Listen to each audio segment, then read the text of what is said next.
All right, none of you fancy it, so I'll mount a half-hearted defence of Theresa May. If you look at the 5 years from March 2010, police officer numbers went down by about 12%. That was about 17,000 between 2010 and 2015. If you look at a graph of it, it's a gradual rise throughout all of the first decade of this millennium, peaking in 09-10, and then a gradual decline. For the ensuing 5 years. The numbers I'm looking at only go up to 2015. I apologise for that. But, of course, what we've seen is that the cuts that were in place in 2015 took the numbers down to roughly where they were in 2004. So you had years of Labour spending and investment in the police service as the figures went up, PCSOs, civilian staff, police officers.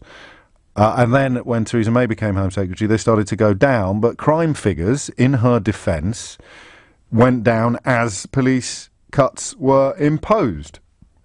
The problem for me would be that never looks like being a long-term solution to long-term problems.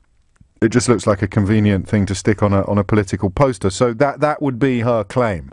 And until we see where the numbers have gone subsequently, we can leave a little bit of credibility hanging around that claim. Problem is, of course, that certain types of crime seem to be rising exponentially, and the statistics in the context of street crime and knife crime do back up that feeling. So that's why I don't quite understand, unless you need a word like xenophobia, except where it's describing poorer people, less wealthy people, as opposed to foreign people. So xenos, I think, is the Greek word for other. So when I used to sit here and ask, why is Boris Johnson cutting firefighters? His children live in London and so do mine. People pointed out to me that I live a life that is better insulated from the dangers of fire than a poorer person does.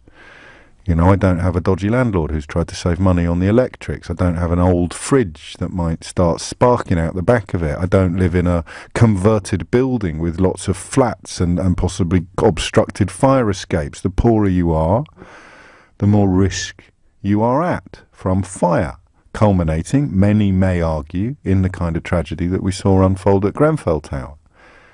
You won't find a fancy pants tower block in other parts of that area of London without sprinklers on every floor.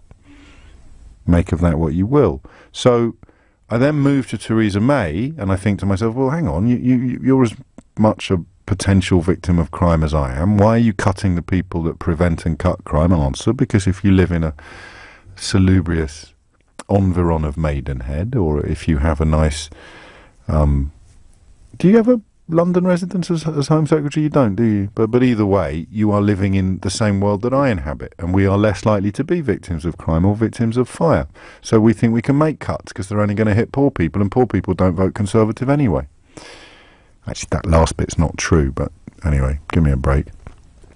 And when I look for the justification or the explanation of Theresa May's view of the poor, I am reminded, and a few of you have pointed out this verse doesn't appear in many hymn books anymore. It's been removed, but it was in hymn books when I was a kid, and it's still in old hymn books now. I saw one on Sunday.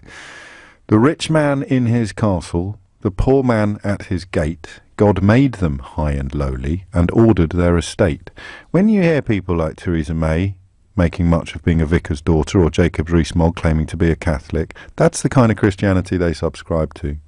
The idea that inequality is ordained by God. It's why the royal family need to be quite firmly entwined with the Church of England, because they can plead some sort of divine justification for their absolutely repellent levels of unearned privilege. The rich man in his castle, the poor man at his gate, God made them high and lowly and ordered their estate. Seems an odd point of reference, but we've already brought King Lear into proceedings when we're talking about police cuts and knife crime. How can you cut police and claim it's not affecting knife crime? Answer, well, you know it is affecting knife crime, but you know the poor man at his gate is a lot more likely to get stabbed than the rich man in his castle, and you're in the business of looking after the rich man in his castle. A little simplistic, perhaps. Feel free to dismantle it, but right now, that's where I'm putting my money.